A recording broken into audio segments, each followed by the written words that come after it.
I know Dr. Vemuri will be speaking about it, but I want to say a few words about it because for time immemorial,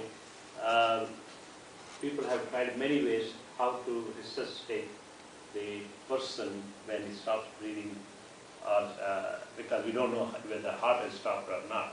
Most importantly, people just fall and stop breathing. That's the only thing people can understand, general lay public. And there have been many ways of doing it.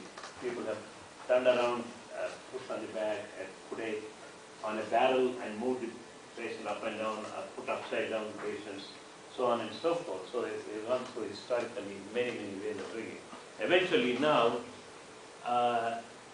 it has come to a science and developed, and there are a lot of progress made. One of the interesting things that's coming for lay public is that a bystander resuscitation, meaning anybody who's you are in the mall or standing by the railway station and somebody collapses, you don't have to wait for ambulance to come and somebody proficient to come and do resuscitation, but bystanders can be taught resuscitating these patients, and Dr. Vemuri will elaborate on this one.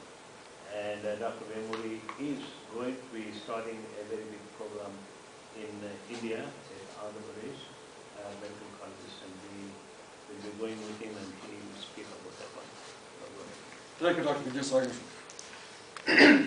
Last time I came here, I was profoundly impressed with the presentations that were made.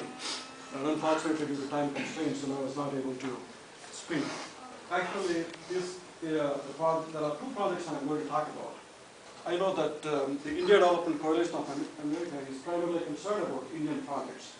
But as Indians living in the United States, and eventually 10 to 20 years down the line, what the project we are trying to start in Illinois will also spread to India.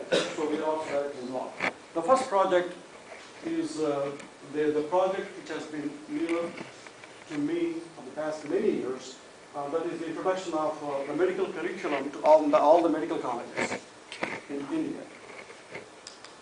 And I've been involved with several organizations in the past, and I've been involved with American Heart Association courses in the United States as well as in India for the past 20-25 years. And what I was profoundly, regretted all these years is that we are excellent doctors in the United States as well as India. We had a wonderful training there. We had wonderful programs. I don't mind getting my gallbladder open out in India, except that emergency medicine is very poorly developed. The concept of emergency medicine has not at all currently being considered seriously. The emergency medicine itself is a big specialty in the United States. And unfortunately, for several reasons, the specialty never was initiated or materialized in India. And here in the United States, the paramedics are my teachers, and not the physicians, the volunteers. These people, they put in a lot of time and effort in learning the state-of-the-art resuscitation maneuvers. So, not just the physicians. So, I learned a lot from all these people, but unfortunately, the message that we really would like to give to the medical colleges in India is to jumpstart a program where all the house surgeons, of the medical students, the clinical postgraduates, the faculty, the cardiologists, cardiac surgeons, pulmonologists, everybody should be trained in not just in basic life support, but also advanced cardiovascular life support programs, which are profoundly lacking. Here we have got several courses. As you know, the American Heart Association has been giving these courses for the past 49 to 50 years. And actually this year, year 2010, is earmarked as a milestone in the American Heart Association history. This is the 50th year of the celebration of resuscitation science. If you look at the training in India, we have got about, the American Heart Association has about 17 international training centers. So these are the centers that are focusing mainly on education of anybody that comes to the door and pays the registration fee and takes the courses. Not necessarily physicians. Most of the people Actually, they are paramedics. They are getting trained also in these training centers. EMRI, most of you may be knowing, if you have come recently from India. Only a few years ago, they started responding to, just like the 911 emergency call that we give, there is 108. It has been set up only about a few years ago. It is called the, it is just like our 911 system. And there are about 10 to 12 states, that are practically adopting this kind of training. So the response to 108, somebody gets a heart attack and they call 108, depending upon the location, the response could be anywhere between, say, 15 minutes to half an hour. They got a bunch of ambulances, they got trained personnel, not as much of training they have, they have as we have here, but obviously they're trying their best. So the headquarters is in Hyderabad, and they're doing a tremendous job. But unfortunately, there's no standardized curriculum in the medical colleges. And you'll be surprised, there are 273 medical colleges. When I go next month, there may be about 283 medical colleges.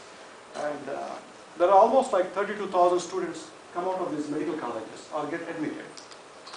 Now, this is a little bit about the EMRI. These are all the states that are being taken care of by the EMRI institution itself. What is EMRI? EMRI is the Emergency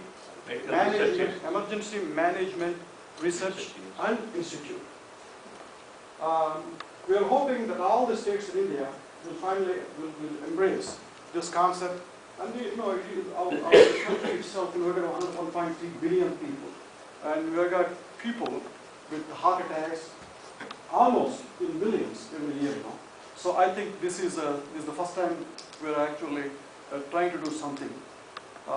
Now, the project that I am involved with is what is called the Andhra Pradesh Emergency Medical Care Educational Project. It's a purely educational project which we are trying to put in place for the past 3 to 4 years.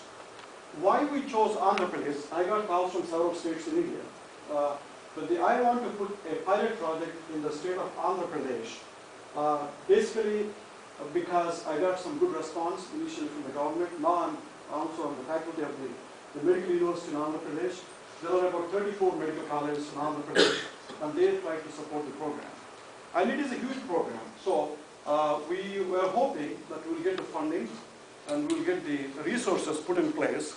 Hopefully by next year, we're also having a state convention. Dr. Vidyasagar will be in charge of the neonatal as well as the pediatric life support programs in Andhra Pradesh. But if this is like a prototype. If this prototype will be successful, we will be able to have this program put in place in all the states in India. Do you know that it takes about 6 hours? That's the average time taken by an Indian heart attack victim to reach hospital.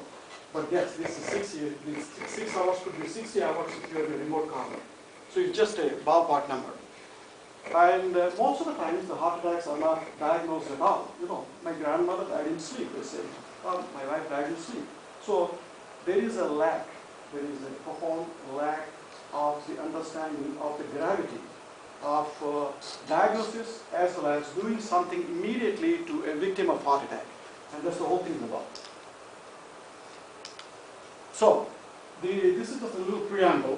What we are trying to do is to start in the medical colleges. If I go to a primary health care center and pick up the physician, say, hey, you guys, you go to ACLS courses and all that, it is not going to be really practical for us. But on the other hand, we have to catch these people while they are medical students and while they are budding clinicians, while they are able to read and assimilate and at the same time be the future teachers. So that's the whole idea of putting the project in all the medical colleges. We want to make it mandatory. You cannot get an MBBS degree in India unless and until you get a certificate that says that you are trained in the American Heart Association or similar type of ACLS or BLS or PALS. Well, that is our mission. We would like to closely work with the governmental as well as the non-governmental agencies, and it is like a two-way street, and we are not saying we know it all, and it is a kind of match.